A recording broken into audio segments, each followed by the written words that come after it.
Kokeile tämä lyhyt flow kanssani ja kerro kommenteissa, miltä harjoitus tuntui. Aloita lapsilepoasennosta. Sieltä nouse alaspäin katsovaan koiraan. Pidennä selkä.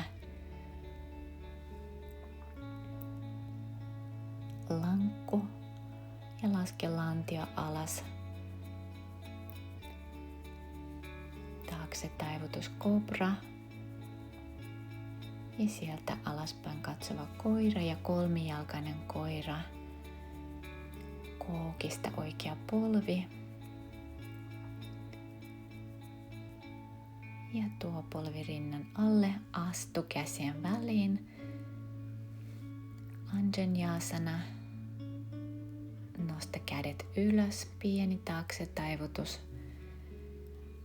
Vasen käsi mattoon, kierto.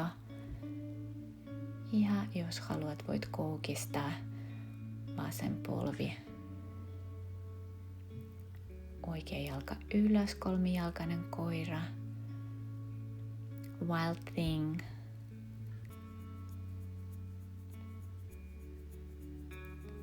Palaa kolmijalkaiseen koiraan. Ja alaspäin katsova koira. Vasen jalka ylös.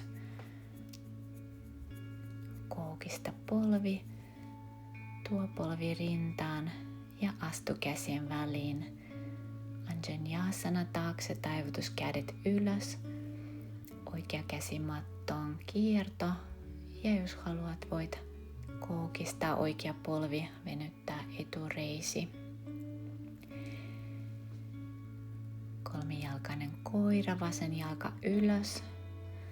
Koukista polvi. Ja wild thing.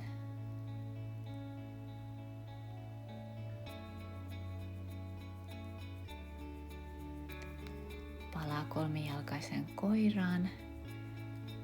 Sieltä alaspäin katsova koira ja lapsilepoasento.